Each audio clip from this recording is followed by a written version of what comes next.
Thank you. And thank you so much for joining us for today's webinar titled Introduction to U.S. Privacy and Data Security Regulations and Requirements. My name is Allison Schaefer, and I will be your moderator today. This webinar is the first of 4 of the Financial Poise webinar series, Cybersecurity and Data Privacy. Slide 8 provides a summary of the series, and Slide 7 summarizes this episode. Speaking of slides, you should understand from the get-go that we will not step through the PowerPoint in order, nor will you have to listen to us read any slides. This webinar, like all Financial Poise webinars, is a conversation. Keep the PowerPoint handy, however, because I will try to indicate what slides our conversation is touching on as we proceed, so that you can take some notes. Our wonderful and very knowledgeable panelists today are Rita Gary of Counsel at Howard & Howard, Katie Nadro, Partner at Levenfield Pearlstein, and Alex Sharp, Practitioner at Sharp Management Consulting. As I said, my name is Allison Schaefer, and I am Legal and Regulatory Counsel at the Jump Trading Group. We appreciate that you're not spending your time and money to attend this webinar to hear infomercials about us, and you can read more about us on slides 57 through 61. This webinar is a production of Financial Poise, and to sign up for the great free weekly newsletter, go to financialpoise.com/subscribe. If you're attending the live premiere of this webinar, you can submit questions by using the web portal. And if you're watching this on demand or have any questions after the webinar, you can email them to info@financialpoise.com. Just include your question and the name of the webinar episode, and we will do our best to get you an answer. Okay, let's get started. So as we all know, this webinar focuses on the introduction to privacy and data security and the complicated laws and regulations that apply. So we should probably first go over some key terminology. Data security and privacy are really 2 different concepts that are often lumped together in discussions. Alex, can you lead us off and explain to us what is data security? Sure. Thanks, Allison. Yeah.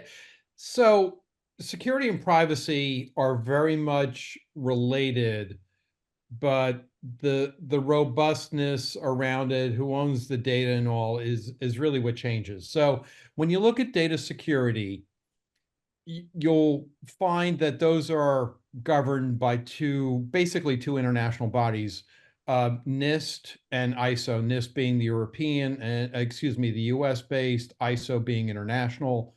And they both focus on what's known as the CIA triad, not the cooking school in upstate New York. It's not the spy agency in Langley, Virginia, but it stands for confidentiality, integrity, and availability, which are the 3 aspects you protect in data.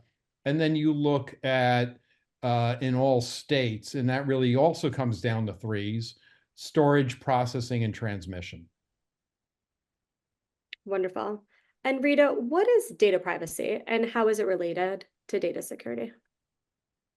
Well, data privacy, or privacy in general, is kind of defined person to person. What is everybody's definition of privacy? But you can look back to the 1890s in the United States when the future Justices Brandeis and who's the other guy? Warren wrote a Harvard Law Review article about privacy being the freedom to be left alone. Privacy is, for me, sometimes easier to grasp and really comprehend when I classify it. So I think we think in terms of bodily privacy, privacy of our person, such that we aren't forced to have genetic testing or donate blood, those sorts of things. Territorial privacy, privacy around our environment, whether that's our home, our workspace, or out in the world. Our communication privacy, privacy related to our transmission of emails and mail, snail mail back in the day, and telephone conversations and such. And lastly, the other classification, which is the one I think we'll be focusing most on today, would be informational privacy. Privacy around how our personal information is managed and governed. So privacy is baked into security, because without security, you can't really have a lot of privacy in a digital world. So privacy is also defined in many ways, through the back doors of all the legislation and everything that we have that we're going to try to cover today, because it's our personal information that we're looking to keep secure to allow for certain uses and disallow for other uses. Thank you so much, Rita. And I think you brought up an excellent point already with regard to, the digital world. And I think that being the catalyst for a lot of these new regulations and rules that we're seeing, coming into play and evolving, and how we're changing, because things have changed so much, so recently, just with regard to the digital world. Katie, what is personally identifiable information, and how is that different from confidential information? Sure. Thanks, Allison. So as Rita was describing, a lot of the personal or private information, the zone of privacy that we have is around our personal information. A lot of laws that we're going to talk about today describe either personally identifiable information or personal data. And they use kind of a broad term, which is it's any information relating to an identified or identifiable natural person. So we're talking about information that relates directly to Allison Schaefer, right? We're not talking about information that relates to, women in Chicago, Illinois, but something that can be pinpointed all the way down to Allison Schaefer, who works at Jump Trading. So this is data that can pinpoint a specific person, and it's intimately tied with that person's activities. It could be age, race, gender, employment, email address, physical address, marital status, any type of data that can be tied to that specific person. And it can be as general as an IP address that is tied to a specific computer that a specific person uses at a specific address. And there's just a wealth of these different data points that can be aggregated into creating profiles. That is part of the concern that you mentioned that comes up with all of the explosion of different digital technology and different types of data collection that go on. And it's really just a much broader category than people had traditionally associated with these types of privacy laws, which tended to be more specific personal identification or identifiable information, like a social security number or a driver's license number. We're used to thinking of those as sensitive data, and we just had to evolve that understanding to these broader categories that can be used to identify and frequently sell things to a specific person. And this differs from confidential information because that is a much broader category that can cover all manner of different information that a business might consider valuable, right? So that could be trade secrets, that could be customer lists, that could be any type of business know-how. Things that you would normally protect under an NDA are going to be your broader confidential information, but they're not specifically tied to a person. Katie, can I jump in and ask a question? This is for all of us privacy professionals. Sure. When we're counseling clients, I know I have, and I imagine you all have too, is when I have a situation and the client says, we don't have any personal information. I love it when they say that. And so it is a challenge to get people to, first of all, even recognize what it is and how much they actually have. I absolutely agree. And the first thing I respond to somebody who owns a business who makes that kind of statement, because I generally, counsel people who own businesses or work for businesses, right? That's most of us. If you have a business and you have any employees, including yourself, you have personal information. You have personal data belonging to at least your employees, even if you don't have a customer list, even if you don't have profiles on your users. If you have a website that has any type of cookies or any ability to track an IP address, under the various laws that are coming into play in the States and internationally, you have personal information. You might not know it, but there is a lot more of that data out there in your possession than you realize. And I think that's an excellent point, Rita. Yeah, and the only thing I would add to that is really that kind of pushback, at least for me, doesn't happen the way it used to, right? Now, part of that might be because of the people that I tend to get the phone calls from, where they wouldn't be calling about these issues unless they thought it affected them, right? So there's a lot more recognition about it. but they don't understand, what they truly don't understand is the breadth, or, how much they have, or their the full scope of their responsibility for managing it. Mhm. Like, they could have the data, but they're still accountable for what they do with it, even when they upload it into a cloud application, right? They still have to do the due diligence on that cloud provider, and they have to put the right controls in place and the right guarantees, and everything extends past that. That's usually where they start to look at me kind of strange. It's less pushback on whether they have it. It's the breadth and the extent of their accountability. Certainly, I think those are all wonderful points. And I think you're even seeing in the news, right, these massive fines, like the big names are getting because they're not treating customer data properly, they're not treating employee data properly. So even if you're a small player, you're obviously susceptible to those violations as well. And I would recommend any company should do data mapping, right? Actually dig in. What are we collecting? By employee, by customer, where are we saving it? Who has access to it? What third parties are we using? Do we have the due diligence in place? Are you doing the, on an annual basis checking? So there's just so many steps once you kind of look under the hood that we're all very familiar with, but sometimes you don't think of it just because this information is, everything's at our fingertips now. Oh, it's out there, but you really need to be doing the right thing when you're actually processing that information. Yeah, and Allison, building on that, and not to belabor the point, but if an attendee gets one thing out of this session, is the knowledge or the understanding that they can't get in trouble for exposing data they never collected. Mhm. Right? If Or you that don't, they deleted. right? Get rid of it. Get rid of it. Get rid of it the moment you no longer need it, Yes. right? Just get rid of it.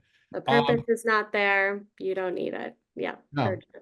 And right now, I'm going to try not to get on a soapbox too much, but right now, AI is driven by data. So everybody wants to over collect. Resist the temptation. It's going to get you in trouble. You also need to be careful of retention policies and retention lakes, right? There are certain requirements on how long you do need to keep information. So don't always just delete it when you don't need it anymore, because there could be a requirement that you need it for a certain amount of period after, but it does get complicated. So I think another thing people should take away is get the proper advice that you need, depending on the type of data you are collecting. Absolutely. It would be a lot simpler if there was some type of federal law. So Alex, is there a federal law that covers data security and data privacy? Yeah, how long do you have? See, the old joke used to be, the nice things about standards is there's so many to choose from. The thing is, we really have a cacophony of privacy laws. I mean, even at the federal level. So we'll get into it in a little bit, but there's 54 different sets of data security laws in the US, right? And we'll talk about that a little later, because we only have 50 states. So how do we have 54 of them? But also at the federal level, we have a whole slew. There's the last count, there was something like 10 or 12. Now, fortunately, the Federal Trade Commission is pretty good at keeping a good list of that, and the other panel members can very much advise you on it. Um, but federal privacy laws tend to be very sectoral, or they tend to be focused on groups, right? You got COPA, which is on children. You have Graham-Leach-Bliley, that is basically financial services. They tend to focus on very specific areas, where the state privacy laws are geographic based, right? They're within the domain of the state. So there's a lot of them. And there's a really good list in the slides. I would start there. Yes. No, that's a great segue. And, to your point, there's state specific laws and regulations, there's sector specific. And so there's, so many different things that have been evolving over the years, just with how things have been changing globally as well. So I think it does make sense to go into depth on a few of those. Rita, can you tell us more about Graham-Leach-Bliley Act, or GLBI? Sure. Well, back in the simpler times in the 1990s, Congress did feel compelled to take action with respect to financial institutions. And I'm using that air quotes there because it's not just banks or credit unions, it's way beyond that right now. And the legislation was born out of the footnote I read was the US Bank Corp bank was actually sharing their customers' personal information, including financial account numbers, with third parties for marketing purposes. So basically, Congress decided that was completely unacceptable, and we have Graham Leach Bliley. Moving forward, we developed two basic rules that come out of GLBA, the privacy rule and the safeguards rule.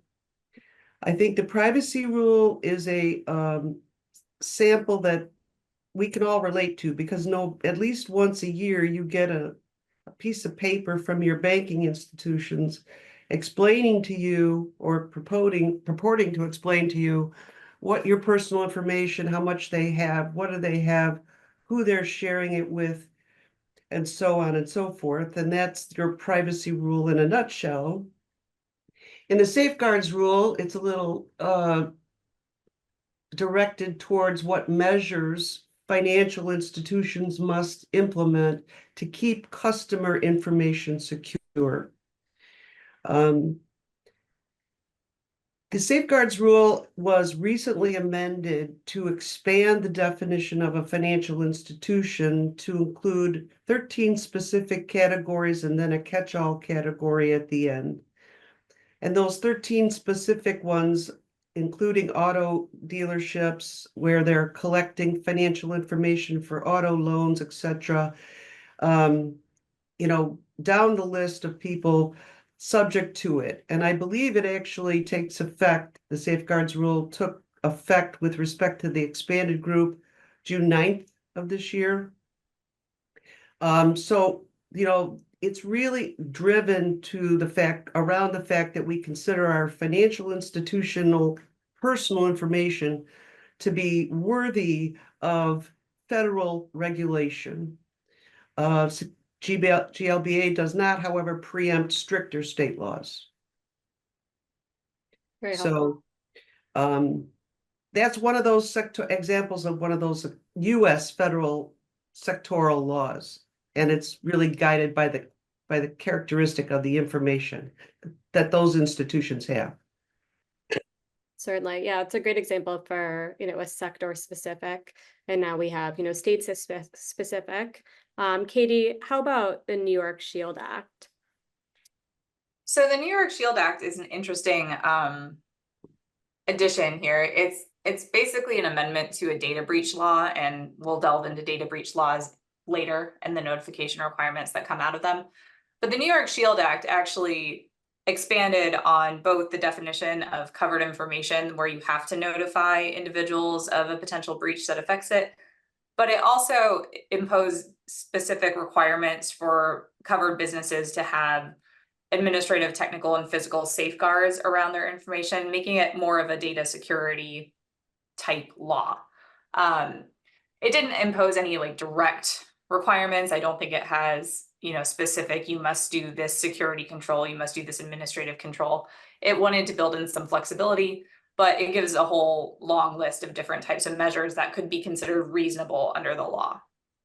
There's also, the New York Department of Financial Services has a specific cybersecurity regulation that actually is quite strict. It's much more akin to the Graham Leach Bliley safeguards rule.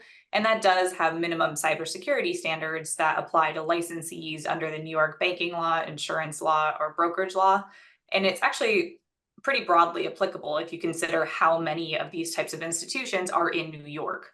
So those covered entities have to have a specific information security program that's overseen by somebody like a chief information security officer. It imposes board reporting requirements, different vendor management controls, access controls, encryption, multi-factor authentication, and a whole lot of other specific cybersecurity controls. So that one, it's a New York specific regulation, but it applies pretty broadly across the country for different businesses who have to register in New York. So it's one of the examples of a lot of laws that we'll see that have extraterritorial effect. Certainly, yeah, that's definitely another key to this webinar. Just because you don't have, a customer or you're not located in a certain jurisdiction doesn't necessarily mean that the regulation or the act does not apply to you or your company. So it's a bit more complicated than that. And how about the SEC regulations about cybersecurity rule, Alex? There's a lot been going on in that space as well. Yeah, so there the law that was passed, excuse me, it's not a law. It's a rule, right? They already had the legal precedents before and they refined the rule. And the guidance that it's based upon goes back about 10, 12 years, right? So it's been well established. But what the rule did is it came out and really said, if you're a publicly traded company, um, either based in the US or you trade on a exchange in the US, you have to do two things. And we won't go through all the little nuances about what came into effect when and all, because at this point everything's in effect. But it basically came down and said, in your annual reporting, you need to uh, be transparent about your cybersecurity hygiene. So in your 10K, if you're a US company that's publicly traded, you need to talk about your cyber strategy and potential risks, and just like you would like anything else. Then, just if there's an incident, you need to report that incident on an 8K. Then they actually create a new section, I believe it's section 1.05. So basically, this was driven by the fact that cyber is now a business conversation and it's considered to be a risk to the business. So the SEC, under its first of three missions, being protect the investor, has to provide transparency so investors can make informed decisions. There's a couple of interesting things within that, right? So you talk about have to disclose your 10K, what your cyber posture is, and talk about potential risks and all, just like you would any other dimension of your business or any other critical risk. But under the 8K, you have to report within 4 days of a materiality decision. Now, that is kind of mind-numbing to cyber professionals because they've never dealt with materiality before. They don't even know what the term was. Many of the ones I deal with actually think this was a made-up term for the cyber rule. And the reality is, it is it's leveraging existing case law, existing regulations. My colleagues, the attorneys, can actually talk to the intricate details better than I can, but that goes back almost 100 years. So as a practitioner, one of the things to remember is you need to spend time with your legal counsel, your compliance folks, your risk management folks, whoever handles risk on the board, is to update your materiality policy to include cyber. You need to update your incident response plans to make the right determinations and provide the right information at the right periods of time so the decisions can be made. One of the other things that's embedded in the rule, which is, if you ever dealt with the SEC, it's not unusual. It says that you have to report within 4 days of making a materiality decision, and then it goes on to say that you can't delay making a materiality decision, right? So you can't kick the can down the road. There's also another subtlety in there. That's what the law says, the letter of the law. The intent of the law is to provide transparency.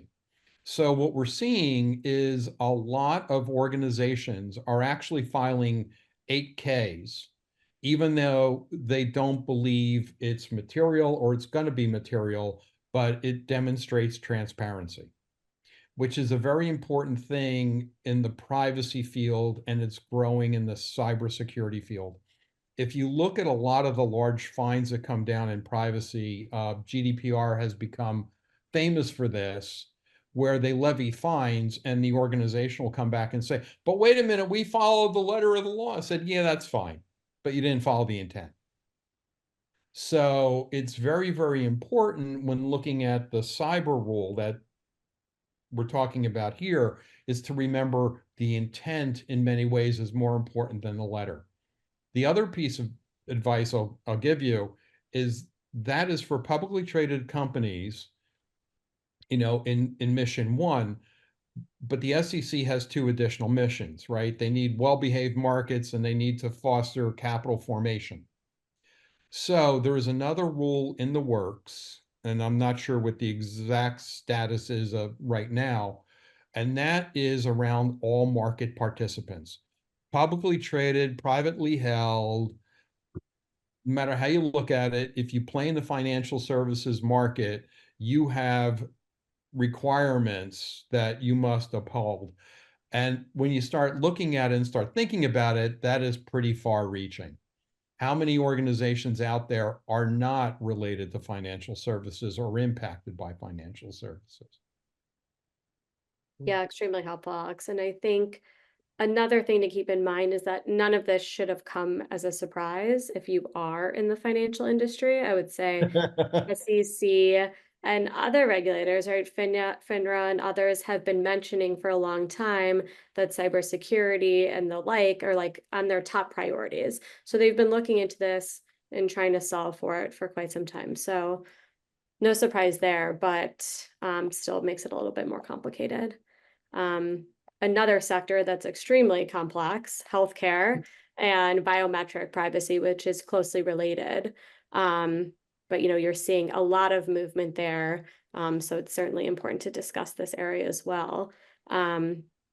Rita, can you explain, HIPAA from a very high level? This is both a privacy and a security law, but how can that kind of be, and how does, this intersect with everything? I guess this is much more complex than we have time for today, but at a very high level.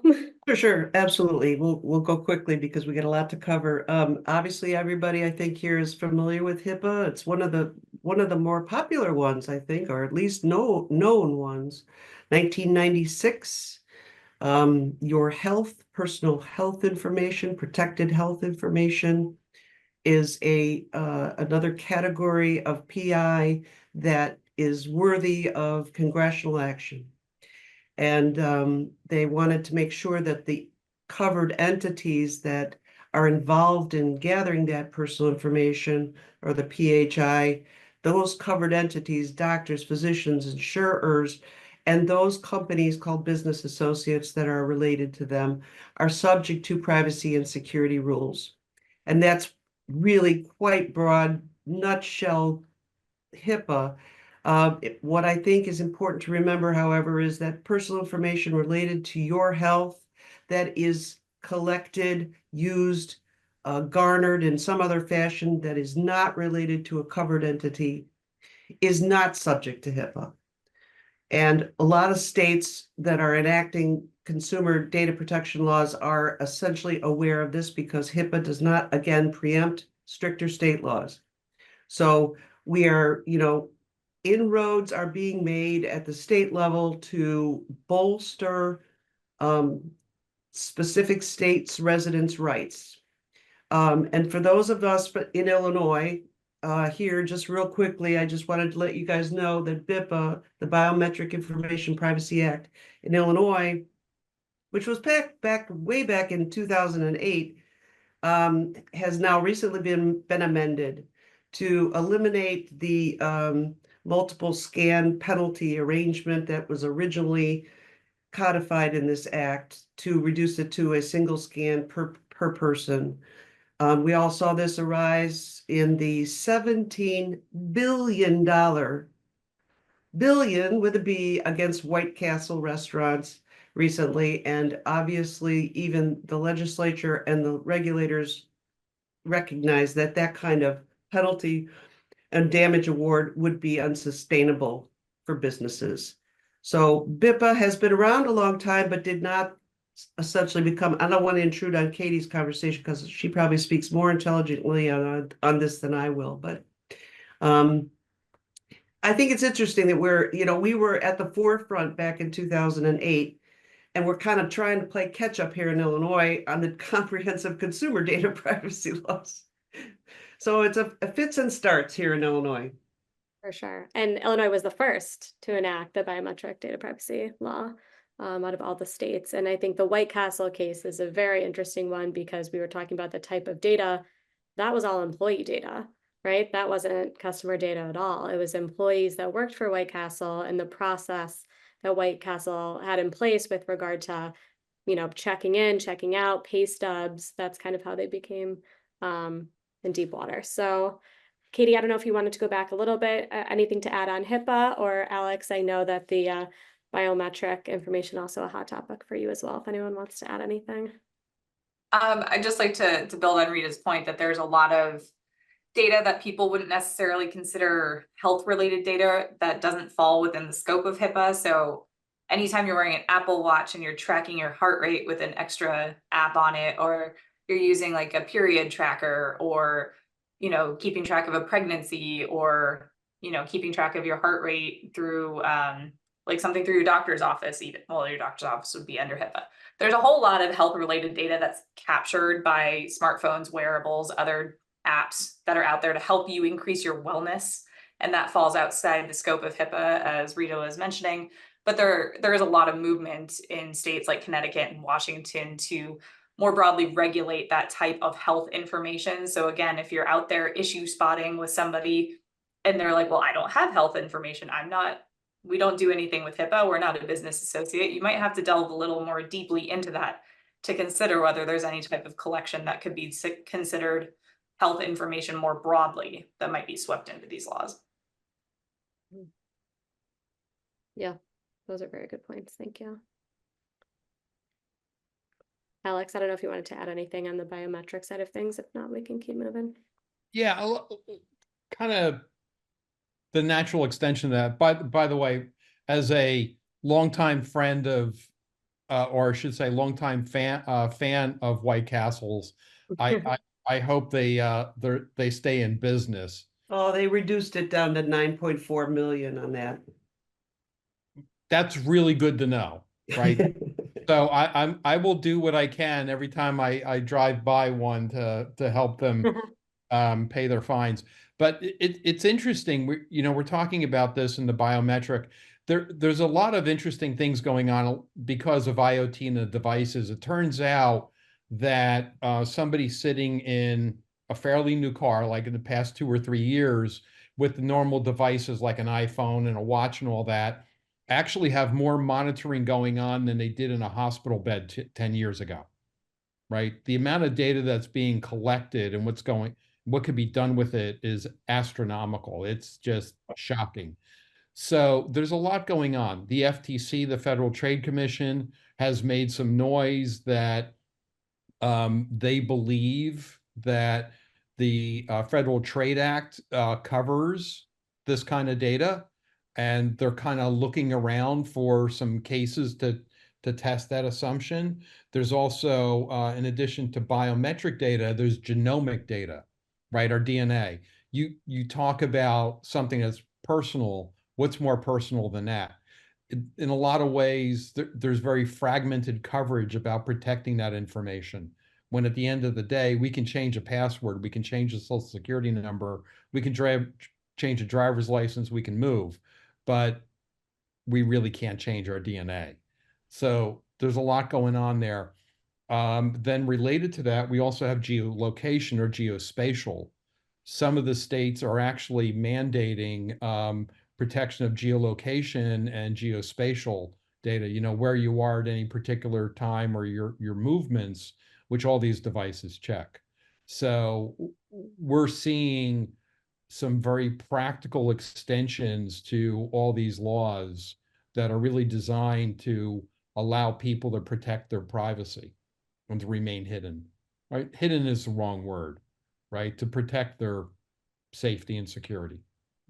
But first they have to read the privacy policy. I know, or be cognizant of how you can change the different settings, right? There are things you can do so you're not tracked constantly, only maybe when you're using an app, or you can limit, even if Yep. you want to continue getting the benefits of some of these applications, you can, narrow it to exactly what you want to use it for. So yeah, knowledge is key, especially in that area. Well, I have to mention Katie's comment about privacy policy. The nice things about privacy policies is every law makes them longer and longer, which means it's less likely for us to read them. I know. I've described my job to people as I write things that no one reads. Oh, I like that. It's true. I hope it changes. I write fascinating privacy policies. Well, the trick is to put a couple of little snarky lines or some trivia in there, some Easter eggs, right? See if people find them. I should give that a shot. I'm the one who reads them. I know, right? Yeah, I read them all the time, even when I'm not at work. But Yeah, I know. And I was like the laughable ones for me are, hi, we're XYZ Corporation. Your privacy is important to us. You get down to about the 6th page. Hi, we're ABC Company. They just cut and pasted from Yeah. somebody else. Yeah. Well, I being the practitioner, I often scan these things, and I love how many times you can tell something was cut and paste and they didn't change the state or the name of the Yeah. organization. or Right? there's a link that doesn't work. Yeah, Or yeah. There's a lot of stuff like that. anyway. We'll continue on to next sector. We've talked a lot about consumer data. There's, an explosion of state laws that are applicable right now, given, where you're located. So Katie, I know you have a lot of expertise in this area. Can you please explain the, broad categories of those laws and, what we're currently seeing? It will have to be high level. Let's see. It is August 7th, which means that as of this moment, there are at least 7, depending on your categorization, at least 7 consumer privacy laws in the US that were enacted by 7 different states. In the next 6 months, we will be up to 14. And they all have varying definitions about the types of data that they are protecting, the rights afforded to people under those laws, and the different prohibitions on sales or sharing of personal data. But we can somewhat arbitrarily lump them into different categories. The first one is the OG data privacy law, the California Consumer Privacy Act, which really kickstarted this whole movement. This is based somewhat on the European GDPR. And it allows consumers who are generally California residents, although there's a household component to it as well, to know what personal information is being collected on them by a business. And it gives them specific rights about understanding the categories of data that are being collected, who that data is shared with, whether it's for, general business purposes, like providing information to your payroll provider, for example, or whether they're selling the data for marketing purposes or using it to give you targeted advertising. And there's specific opt rights and deletion rights that come along with that. California's model is a little bit unique because it includes a revenue threshold of $25 million a year for a business to be swept into the applicability of the law. So this law is extraterritorial. If your company has annual revenues of 25 million or more, and it does business in California, and it collects personal information, those are all 3 important distinctions, then you are subject to this law. Whether or not you have a single employee in California, a single physical address in California, or whether you've sold 10 widgets to California consumers versus 1 million widgets to California consumers. So this law is pretty broadly applicable, and it kind of jump-started this whole process of regulation. California also regulates employee personal information that's not exempt from the law, and B2B personal information. So regardless of how a California resident is acting in a particular context, whether they're at work, whether they are doing things on behalf of their business versus on behalf of themselves as an individual, it's all regulated. There are different models that have come into place since California. The Virginia model is, I think, the most common version of this. Virginia does not have a revenue threshold. So in Virginia, you essentially have to be processing, using, accessing, disclosing the data of, I believe Virginia is 100,000 Virginia residents. So there's an automatic sort of larger threshold that applies there than might apply to California. You have to have the data of a certain number of Virginians for this to apply. It has some other distinctions that we won't delve into a lot here, but there are different contract requirements that are involved. There are different requirements for like a data protection or I have lost the word. There's data impact assessments essentially for different types of processing activities. And then there are, as I said, 14 of these laws that will be effective by January. Another model that we've seen recently come into effect is in Texas, which only became effective last month on July 1st. Texas is interesting because it does not have a processing threshold. So you can be doing business in Texas and directing, the sale of goods and services to Texan residents, but there's no minimum number of Texans that you're selling things to for it to apply. There's also no revenue threshold. So there's no requirement to have 25 million in annual revenue.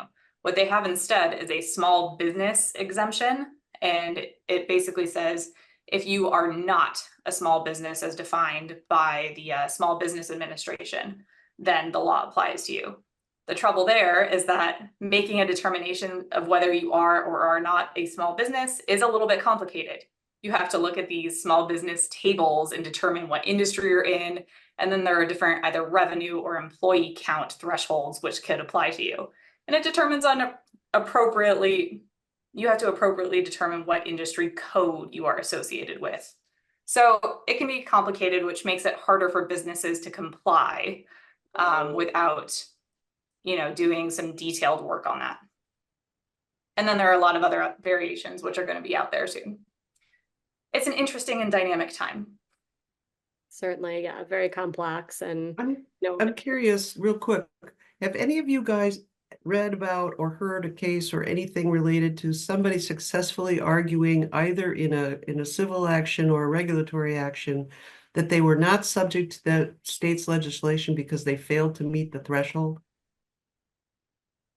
No, but I think that's partially because I just haven't seen that many enforcement decisions at all anywhere, right? Right. So, I mean, in California, we've seen like Sephora and other larger companies. I don't know that I've seen other enforcement decisions, and I think Texas is actually setting itself up kind of a lot for that type of fight. Because if you can argue about which industry code you're subject to or things of that nature, there is a lot of regulation out there from the Small Business Administration about what counts towards your revenues, if that's the appropriate determination that you have to make to count as a small business. There are regulations that say, you can include your affiliates here, but not here. Subsidiaries count for this, but not this. But it's complicated, and I think it's going to get litigated. Yeah, and I would agree. I think a lot of it is because there just hasn't been enough time and enough cases yet.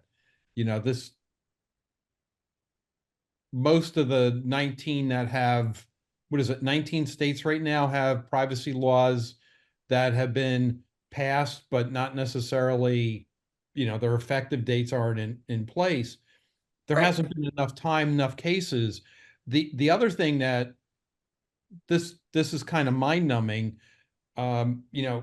Katie accurately talked about the criteria under the Small Business Administration being very sectorial, having a lot of little silly rules, but a small business can go up to $1 billion, right? Or So 1,500 employees. there you go, right? Right. We're still talking about organizations of, they're fairly substantial, right? That's going to change the mix a lot. There's a different wrinkle there too, which is, and sorry to dwell on this, but having looked at these tables a lot recently, I can tell you that this has been on my mind. There's a lot of variation among the types of industries that they're in, and I'm not sure that the distinction in the Texas law about, well, a small business is going to have less personal data necessarily transfers depending on your type of business that you're in, right? So Yeah. maybe your small business for a contracting company has a small amount of personal information, and so that's of less concern than your small business in network or marketing sales, online. That could be completely different. Yeah, I think the other part of this, except for California, these are these investigations are led by the Attorney General. And the Attorney General has a lot of prosecutorial discretion, right? And they got a lot on their plate. I suspect they're going to be less inclined to push something like that with a small business. They would be more inclined to say, you need to fix this, right? They would be much more inclined to reach an agreement on how to fix it than to, take some sort of legal action, which would force the decision that Rita's asking about. Mhm. Yeah, I think that's an excellent point. And Alex, are there federal consumer data laws? Yeah. Yes, the kind of going back to before, the nice things about standards is there's so many to deal with. So again, there is a pile of them. And there's really kind of two things to think about, but we'll dwell on the one.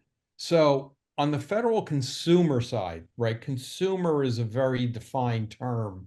It actually means people, right? Which covers a different type of transaction. We have everything from spam laws that say you can't just be pummeled with spam. There's what's it called? The telemarket. Telemarketing. Yeah, thank you. Right. And then there's a number of others. I think there's officially 7 or 8. And I think we pretty much have a list here that talks about the different sectors, right? Children, depending on age, are classified differently in the federal laws called COPA. I believe it's on the sheet. We have the Fair Credit Reporting Act that fits in here. There's red flag laws. Some of the most interesting laws, there's also a couple of different safe harbors. Some are very sectoral. But then you have some of the shield laws that involve transfers between nations. So in broad terms, gory detail, in GDPR had determined in what's known as the Schrems II decision that the privacy shield between the US and Europe wasn't sufficient, right? The US didn't protect private, consumer information the way that the European Union says it should under GDPR. So we changed some laws around it and it came up with a new one. So the good news is there's a lot of stuff out there protecting us. The challenge is it can often be difficult to navigate, but the information on the slides here are great, and your first stop should always be the FTC or one of my colleagues on the panel. Very helpful. So I guess, worst case scenario, you're doing everything that you're supposed to be doing as a company, but a breach happens, right? And I guess we should take a step back and really, what is a breach? Because this word is used constantly, sometimes incorrectly. And so you want to make sure that you are using it appropriately. So Rita, can you explain to us, please, what is a data breach, and is every security incident a breach?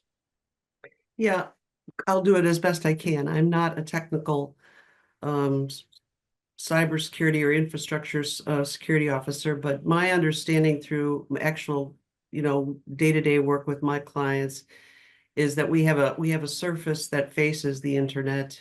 The surface can be big and small, or targeted, or watched, or not watched.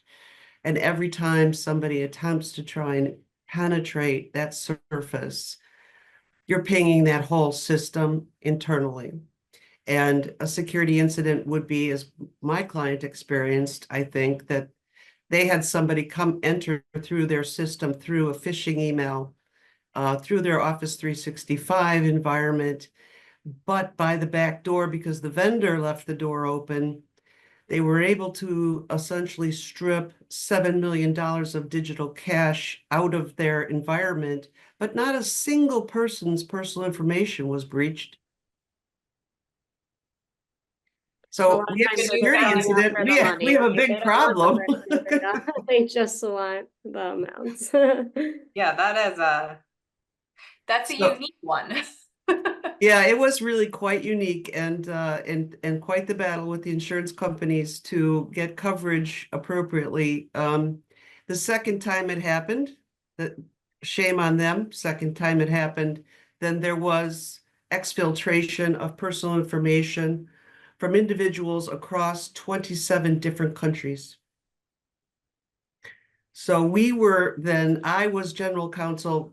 I thankfully had breach coaches on the other side who were working with the client to deal with all the breach notification laws that all that exfiltration caused. Yeah, it can be quite the headache. I mean, you could have everything in place and you could be using a vendor that you didn't do proper due diligence on. There could be some type of vulnerability. I think it's very important to do training with all of your employees. So, phishing attempts quarterly, monthly, whatever it is, but train your employees to, okay, what am I really looking at? Does this look suspicious? And you should have an ability for them to actually click somewhere saying, I think this email is potentially a phishing attempt.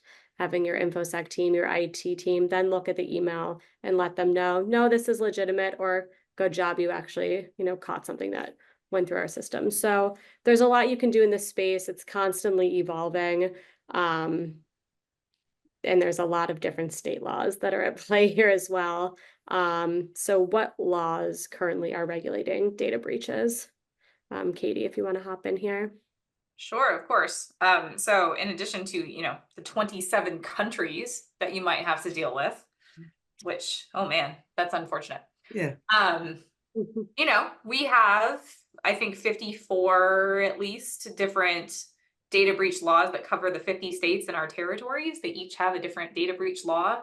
There are different laws that also require data breach notification that we've already talked about, like HIPAA, like the SEC regulations, like the DFS regulation in New York. There's a whole bunch of different ways that you have to notify people if and when you have something that qualifies as a breach under that specific law. So figuring that out is challenging. And yes, you either want a breach coach that's going to be in there who's an expert on the different laws that might apply or the different reporting timelines. And you want to check with your insurance to see if there's any coverage for it, because it can get quite expensive. It also can happen on a really quick timeline. As Alex said, if you're dealing with the SEC, you have 4 days essentially to figure out whether you have to report that incident or that breach if it rises to that level. So what's important to know is you might be subject to all of the different 50 states depending on the individuals whose information was compromised. And luckily / unluckily, depending on your viewpoint on this, data breaches usually are for information, at least in the United States, that is the more traditional type of personally identifiable information that we're used to thinking about as sensitive or critical, like a social security number. So it's usually going to be a first and last name plus some other type of specific identifier, like driver's license, social security number, sometimes health information, which could be like an employee's health insurance information in your files. So again, you have PII. And depending on where those individuals live, that is the law that you have to report under. So if you're an Illinois company, but you have employees or customers who live in Wisconsin, Michigan, Indiana, Ohio, you'd have to look at those laws to see whether you've met the definition of breach in those cases and report it according to those laws, either to the individual or to an attorney general or to another regulatory agency in those states. It can get complicated, it can get expensive, and it happens all the time. I literally got a data breach notification yesterday because I was part of the Ticketmaster data breach. Same with me. Yeah, it's just, it's complicated, and you can be a business doing everything right, and some employee falls for a phishing scam and you're tied up in this whole breach and all other ramifications of it, including potential lawsuits down the road. Yeah, there's a lot in this space. I know, Alex, you're quite knowledgeable here as well. Um, there's just a lot to keep in mind. So do you have any advice for those that may experience this? Yeah, absolutely. And let me kind of build on what Katie was saying. And by the way, I also got the notification on Ticketmaster. That's why I was raising my hand. Concert goers unite. Hey, you know what? It is what it is, and it kind of shows you how important that, how systemically important that issue is. It turns out that things like Ticketmaster and Onions are actually under a separate regulation, but that's another story for another day. So we talked about 54 jurisdictions, and I think it's important for the audience to understand that because we only have 50 states. One is very obvious for the District of Columbia, right? They have data breach notifications. But we also have the territories and possessions, right? We got Puerto Rico and all that. But there's others out there, like the tribal nations, that as of now don't have data breach notifications, but depending on how their constitution is written, they can actually write some, right? So data breach laws are very broad. Many of them existed long before we ran into privacy issues. The other important thing is most jurisdictions, and I use the word most for a reason, have more than one data breach notification. If I remember the numbers correctly, California has something like 25 different data breach requirements in different laws, right? So each state's a little different. Also, we're talking about data breaches. So data breach is a subcategory of an incident, which data breaches don't include ransomware. The state of New York, for example, requires ransomware attacks to be noticed to the state within 24 hours. You have longer to notice the data breach than you do the ransomware attack, right? So just because you're noticing one doesn't mean you fulfill the requirements of another. That's another thing to put in your back pocket. I was trying to think. I think there was a third point in here another point in here I wanted to make, but I kind of lost it. And if it comes back, I'll bring it up again. No, it's very helpful to know. I know we are running out of time, and there's a few questions I really wanted to touch on that I think are very important for the listeners. So if you think that your company does not otherwise fall within a regulated industry or is not subject to a state statute, what are the best practices for all companies? What should they be implementing, for data security, data privacy now? And then what should we be looking at moving forward over the next few months, few years? What should we be cognizant of? Is that a general question or you're targeting? Yeah, all of you would be great. You guys start. I have to think about that. All right, I'll jump in. So the likelihood of not being under some regulation or authority at this point is close to zero. Right? It's a question of how specific and how well it's enforced. If you are in some weird part of the Venn diagram where you don't have anything, I would recommend that you take a look at crafting your cyber program around either the NIST cybersecurity framework or their standard, which is 800-171. And if you want to connect with me on LinkedIn, I'm very easy to find. It's Alex Sharp, sharp like a knife. There's an E on the end. Just, I'll send this to you. But use that for your framework. Have an independent third party assess your cyber hygiene and work with them to create a maturity model, right? How you can grow past it. And I'll give you absolutely free consulting, the best advice you've ever been given. Most incidents occur for one of three reasons: a misconfiguration, a loss of objectivity, and human error. So training and awareness, these phishing trainings and all the cyber training you're required to do it, low cost, high value. You know it's working because people get paranoid. The calls to the help desk tend to spike when you're doing your training right, because they're paranoid.